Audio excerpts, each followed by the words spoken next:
Or the playlist, or list. There's an airplane. There's an airplane.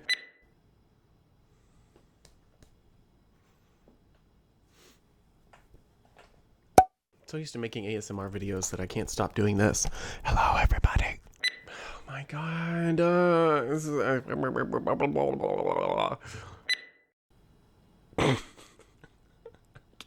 What's wrong with me? I've been laughing so hard, I'm sweating. Okay.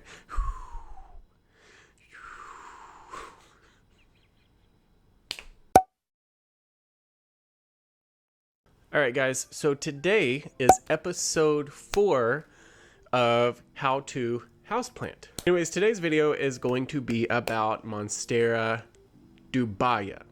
Dubai. I've said it both ways. I've also pronounced it both ways, and I get made fun of every time. All right, so as I go through the description of this plant and tell you how to take care of it, I just want you to know that I actually ordered one. It's still in transit because USPS is absolutely horrible right now, and I completely understand that they're short-handed and short-staffed, and it's absolutely no one's fault. We're in the middle of a pandemic. Things are going to happen. But I actually didn't get the plant in time for me to have to film this video to get this up on time, and that's totally okay, because I can still show you exactly what I'm going to be getting, and we're just going to go through the steps like we normally have been on this series. There's a couple of gaps that in my format of how I like to do these videos, and that's specifically because I dug and I could not find the information that I needed, which makes me even more interesting to want to know this. So I have some homework for you guys that's actually going to be really fun. I want you to try to find the information that I couldn't. This is a team effort here. I am not a dictator. I would like to consider myself a creator and entertainer, but sometimes I need help from the people that actually are interested enough to watch my videos. And if you're interested enough to listen to me talk about a plant for 30 minutes, I'm hoping that I can convince some of you to fill in these gaps. So if you're watching this, please put this in the comment section down below of the video, or if you're watching this on my sponsor, Plants Across America, where we buy, sell, and collect plants, and you should very much join because I have a link in the description box. If you will find any and every plant that you have there on your wish list, boom, got it done. We'll find it. We'll help you get it. If there's someone on the page that's selling it, we'll try to help you find it. We post daily in search of so that we can kind of bring up some gems and kind of just help people find what they want to find. So if you're watching this on that page, then please put in the comment section down below if you can find some of this information to share not only with the group, but with me. Again, I apologize for not having the information. Okay, so when you hear the word Monstera, especially in the houseplant world, you're going to think in your head large leaves like so, and fenestrations like so. I have a really nice camera lens that I haven't figured out how to work completely yet because I haven't had time. But this right now, right here, there we go. Look at that. That is what a lot of people think when they think of Monstera. So you do and don't get that with this plant. Boom, right here. The general overview is what I normally like to start with my plants, and you can see that already this is very, very different than what you are used to seeing with the Monstera. Now, this plant is a little bit more on the rare side, and the only reason I say that is because in the States right now, you kind of have to pay top dollar if you want to get one of these. And again, I said I have one on the way. I am not flexing, I'm actually poor. But you can actually look at this picture and see that it generally has really beautiful veining, very similar to a Monstera siltepecana, which we haven't covered yet, but I'm going to. And it's got a mixture of really light green coloring with some dark blue. I think it almost looks like a bluish tint to it. And then you've got some very beautiful dark green foliage mixed in with the veining as well. And one of the things that I really want to point out here is this plant looks very, very similar to another plant that's called a Rhaphidophora cryptantha. And one of the ways that you can kind of tell the difference is that a Monstera Dubia I leaves point downward toward the ground. I don't know what else downward points to, but the Rhaphidophora points upward whenever it shingles. And that kind of segues me into the nickname of this plant, which is called the shingling plant, because it's mainly grown on wood planks or sphagnum moss, because in the wild it grows on tree trunks or, again, planks of wood, anything like a flat surface. It pushes its leaves as hard as it possibly can to the tree trunk and try to like flattens itself out, and it causes a shingling effect. Now, depending on the light that you give it, if it's in optimal conditions, then it's going to shingle really well like this. If you don't have optimal conditions or you don't give it enough light, then it's going to spread the leaves out. So you're not guaranteed to get this shingling. The shingling is if you really, really take care of it and you know what you're doing and you've done your research, then it's going to look like this. Now, this is the juvenile version of this plant. This is considered a wee baby. I'm so weird. One of the things that this plant is actually kind of known for in the collector's eyes is how drastic this will change when it gets growing up a tree or it attaches itself to something. It will skyrocket up the highest tree it can find, and the leaves will immediately go from this really small, beautiful veining that you see to this gigantic, huge leaf that actually has the holes in it. But in the beginning of the video, I told you that you're not going to get that with this type of plant. And the reason that I say that is, the series is called How to Houseplant. If you have this plant inside of your house, you are not going to achieve these types of huge leaves unless the plant is in its natural environment, or you live in Florida and you're in the type of climate to where you can attach this to a tree yourself and take care of it in a way that it's going to get that way, which honestly would probably take years and years and years of trial and error, and unless you're in a greenhouse or a botanical garden, you might not be able to do that anyway. But I've actually discovered something that I'm going to talk about in just a second, but right now I'm going to slide that boring taxonomy part that we always talk about in here. It is an aroid. It is considered part of the Araceae family, and now let's kind of talk about my theory for a versions, forms, varieties, those types of things. That is my favorite portion of the entire video, because this is the part where I actually like to look and see if I can find hybrids, different versions. Generally, if I can't find any or there aren't any, it's pretty easy for me to take a look at differences in the research that I've done, just to present to you the information and theories that I've come up with. In order to properly show you this, I'm going to have to backtrack on my picture. Boom, this picture right here, if you pay close attention to this picture, you're going to see that it has a blue-green tint to it. Okay, hear me out. It's got a blue-green tint to it. Now, although I couldn't find a ton of stuff on this plant, which is unfortunate, I want you to look at this, and I want you to compare it to the other picture that I found. I found a silver form, quote unquote silver form, hypothetical, on this website that I was digging through. And this is the only picture that I found. This is the only picture that I found of a silver form Monstera Dubia I. So this may not even be a real thing.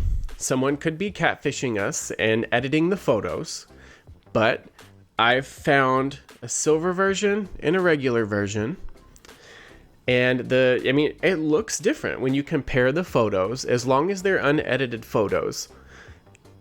I kind of want to believe this because I didn't know that there was multiple versions of Asiltopicana that yet again we haven't talked about, but I also want to bring up the fact that when I was doing research on mature forms and versions, I was getting a lot of discrepancies on what they look like.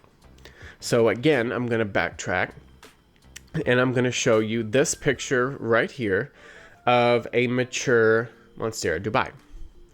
Now, I'm not going to lie, and don't kill me, but there is a video online of a NSA Tropicals tour. If you don't know what NSA Tropicals is, you should really go online and look up Summer Rain Oaks and look at her tour of NSA Tropicals, because she has a Monstera in her backyard of her botanical garden that she's attached to a tree, and it actually looks a lot like this. And I found this picture online that was labeled as a Monstera Dubia.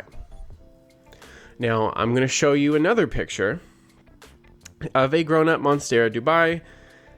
It looks like someone has actually chopped this one up here and trying to maybe propagate or root it up, because you're really not going to find a Dubia that looks like that unless you chop it off like the top of a tree or something and then try to root it up like this.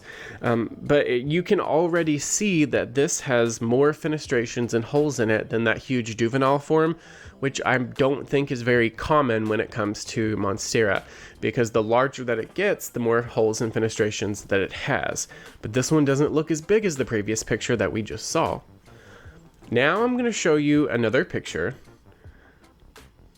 that I found. It's actually slightly blurry because I just got tired of waiting for it to load, but you know, I think that we can all relate to that. But look at this. This has a lot of fenestrations in it. So these three pictures combined, just looking at the pictures and trying to look at what I can, if there are multiple versions of this plant, I'm thinking that the difference, at least visually, is going to be in maturity instead of a juvenile form. Because even if there was a different colored version, there's not enough research on this plant online, at least what I can find, that is gonna tell me this is a different version. It grows with more fenestrations. The regular form grows with more fenestrations. Some of them look like this in mature form. I was very, very surprised at the lack of information that I found online. So normally I also have an origin story category in on this. So that's also nowhere near online, and I've tried several different things. I've looked at several different articles. It was very easy for me to learn and find out the articles on how to take care of this plant, but I can't find an origin story. I can't find anything. I trusted my most valuable source, Wikipedia, and they let me down. The next section is how to care for this, which I did find because I ordered one of these plants. I kind of have to know this part. So you're going to want to have, again, well draining soil. I'm going to give you a couple of options this time, just because with this type of plant, I do feel confident in this. I always recommend my Aroid mix. Most people are going to recommend the same type of Aroid mix. It has activated charcoal. It has coconut coir in it. It has perlite. It has a little bit of orchid bark. And I usually like to add some vermiculite or some worm castings so that it has a natural fertilizer in there that is going to make sure that your plant doesn't get waterlogged and that it drains really nicely. But the coconut coir is just enough to maintain enough moisture to where the Aroid is going to get the aeration and the moisture that it needs, and that should be suitable for this. However, I'm not 100% going to recommend this, but if you can't afford to buy all of these different types of things to make up this Aroid mix, I completely understand. So why haven't I given you a cheaper option? Honestly, I don't know that, but if you have to use like a succulent mix or a cactus mix, then I would just recommend you get that and you get some orchid bark. at your local box store, Lowe's, Home Depot. You can get that for like maybe $4 to $6, and mix in a lot of orchid bark with your succulent or cactus mix.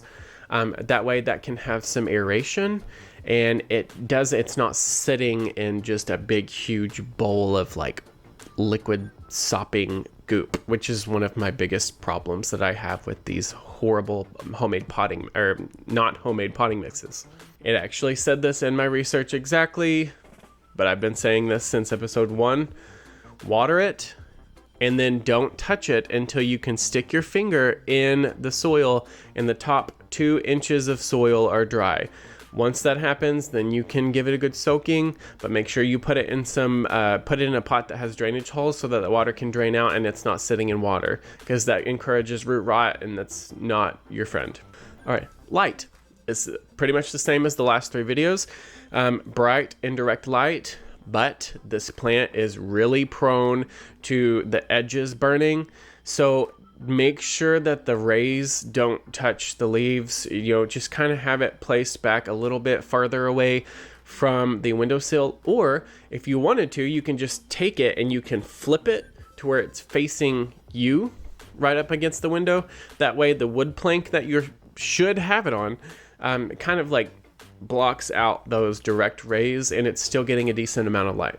Temperature and humidity. Now, some plants like the Monstera Dubia I, they can handle 50% or maybe even a little bit less because they're really hardy. However, this plant likes humidity and will throw a fit if you don't have it in at least 60% humidity, all the way up to 85%. If you go above 85%, then that kind of increases the chances of the plant getting a rot, like root rot, or really at that point, rot anywhere on the plant.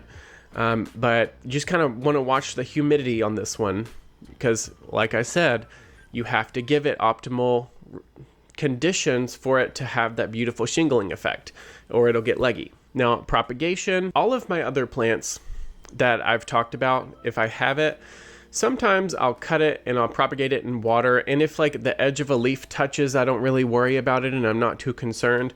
But this one, you kind of have to be. They're a little bit more prone to being fussy. So they're prone to the edges burning. They're prone to getting rot. So when you snip this, you need to snip it in an internodal spacing. The fastest way you're going to be able to propagate this is in water. And then I would remove the bottom 2 to 4 leaves. I don't know what this is. That way, whenever you stick it in the water, the leaves are not in the water.